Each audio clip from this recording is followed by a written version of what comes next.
de luz, nasce do amor e nos conduz a paz nos envia.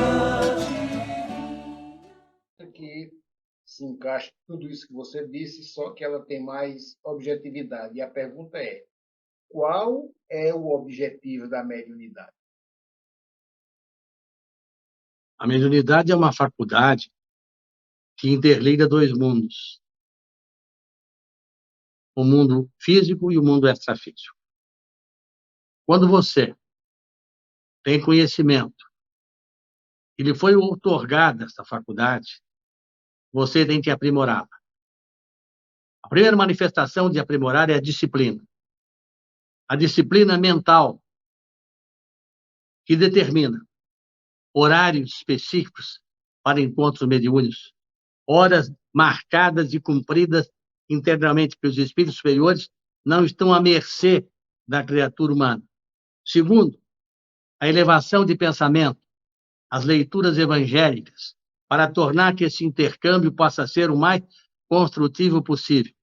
E quando você começa essa mediunidade, através da disciplina, através da instrução, e começa a desabrochar um sentimento elevado, você começa a conviver com os espíritos de luz.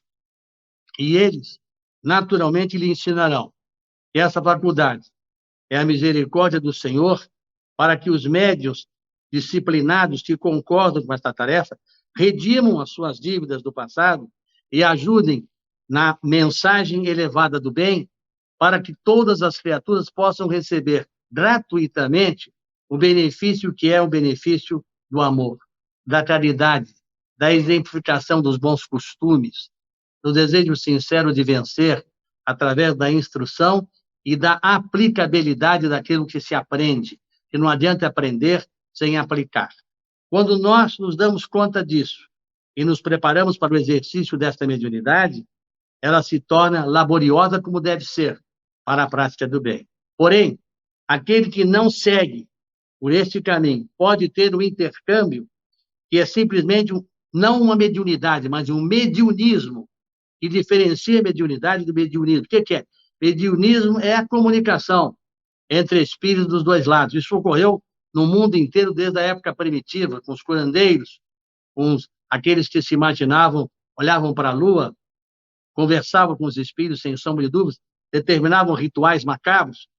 Isso é um medianismo, isso é uma simples presença de intercâmbio entre os dois mundos, mas a mediunidade é definida como uma faculdade em que se aprende pela disciplina e convite do amor a refletir a imagem do Mestre Jesus. E a imagem do Mestre Jesus só pode ser uma: o bem, a construção coletiva, a caridade em toda a sua extensão. Então, por exemplo, se diferencia naturalmente aqueles que apenas têm o intercâmbio com o outro lado, daqueles que têm o intercâmbio procurando construir nesse intercâmbio a prática do bem, da instrução, do amor, da exemplificação. Essa é a mediunidade que os espíritos amigos nos dizem e pode a ser praticada. Do contrário, estaremos apenas no intercâmbio com os espíritos. Isso é possível. Os espíritos infelizes conversam com os espíritos vítimas de suas incursões, através, inclusive, do vampirismo. Por exemplo, aqueles que bebem e que rotineiramente vão para os bailes beber todas as noites, ou alguns bebem até de dia e de noite, eles não veem o quadro que está associado à visita dele nesses bares. Eles estão bebendo, como a gente sabe, um martelinho, uma cachaçinha, depois vão bebendo. E, à medida que eles vão bebendo, ao lado deles se associam milhares de espíritos, e a semelhança de eles não percebem, de canudos, sugam na laringe aquele odor e aquela sensação da bebida, e se embebedam junto, porque eles se embebedam mentalmente, e eles se embebedam de tal hora que dançam junto com aquelas criaturas uma dança macabra, e quem já teve a oportunidade de ver pela mediunidade, é simplesmente horripilante.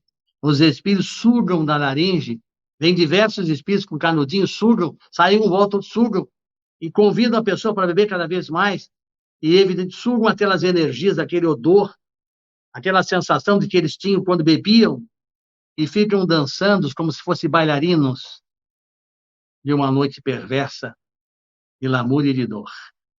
Então, o que eu quero dizer é que a sintonia, ela é vital, por isso que, como dizem os espíritos da mente, a harmonia da mente, o equilíbrio da sintonia, da elevação do pensamento, é capaz de produzir as doenças que afligem o corpo físico.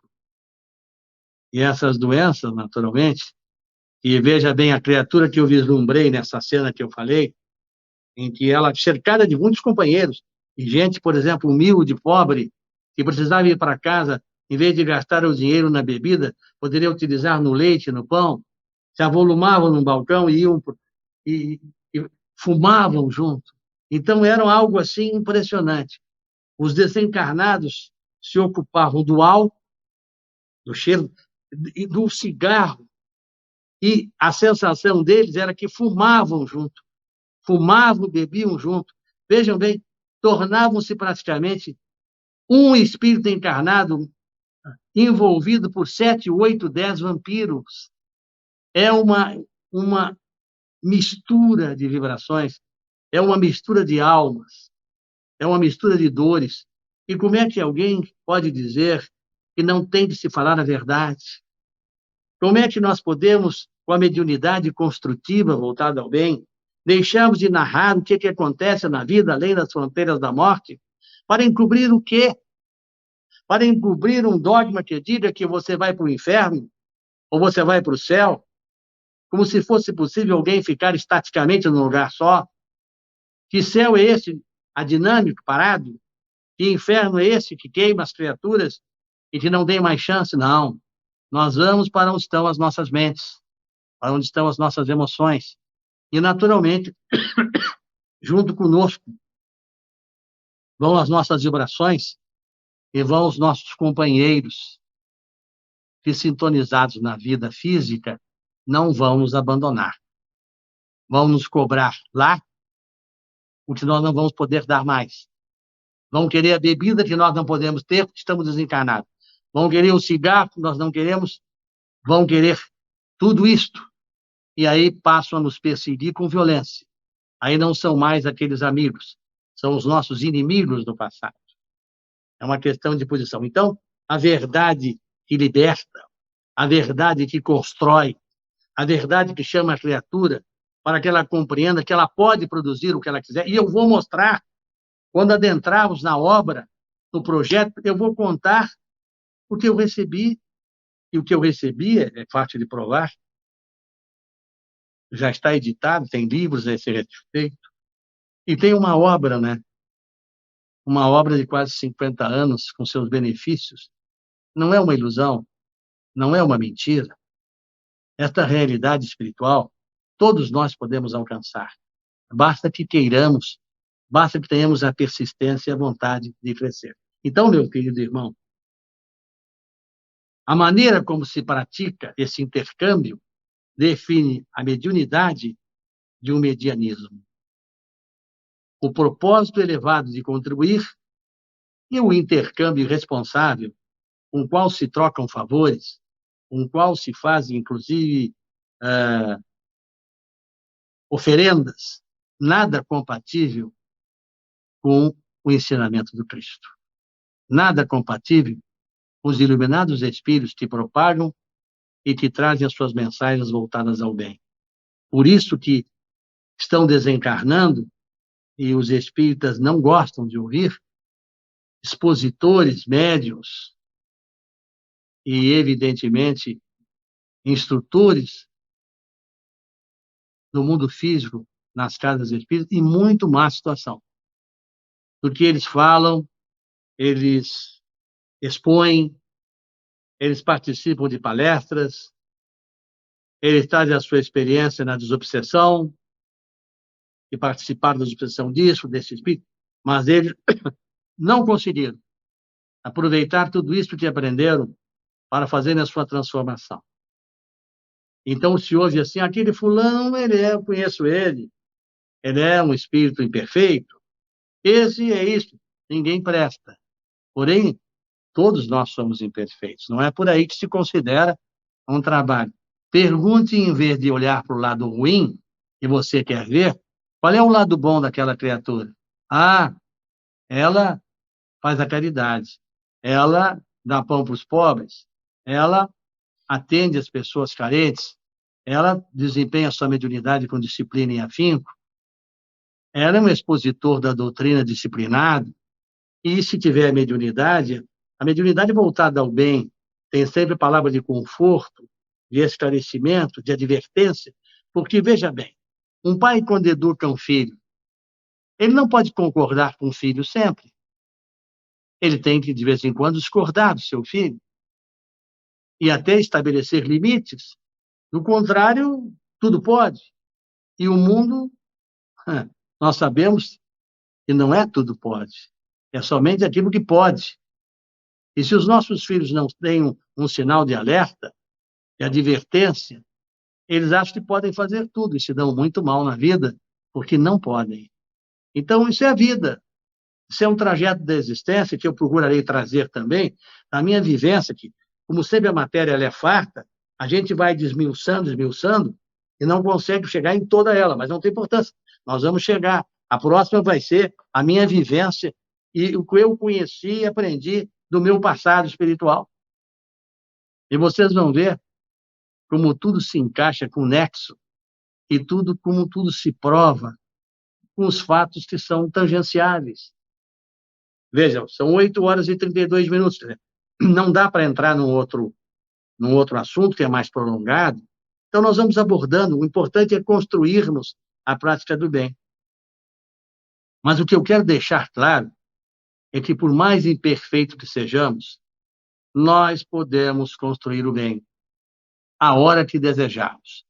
O nosso desejo é uma ordem à nossa mente. Eu quero produzir. Não produzir para deixar na terra. Eu quero produzir para levar além das fronteiras da morte. Eu quero investir já aqui no meu futuro espiritual. Posso? Pode. Tem N maneiras de investir aqui. Lá. Porque lá você vai ter guardado sempre. Lá o investimento seu é eterno. Aqui é perecível. Dinheiro, bens, automóveis, títulos. Essa encarnação vai, a outra você vai ter que conquistar tudo de novo. Lá não. Lá você deixa o seu investimento e pode empregá-lo pelo mérito que você conquistou. E lá existe uma coisa chamada meritocracia espiritual. Ganho obtido pela conquista do espírito imortal.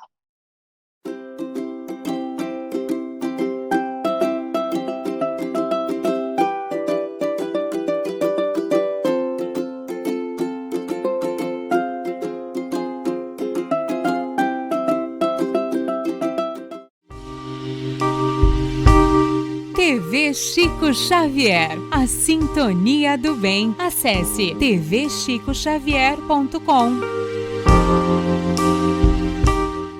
E nestas voltas eu vou cantando a canção tão feliz que diz: ai lili, ai lô.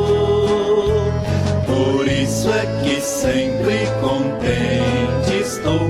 Ai lili, ai lô.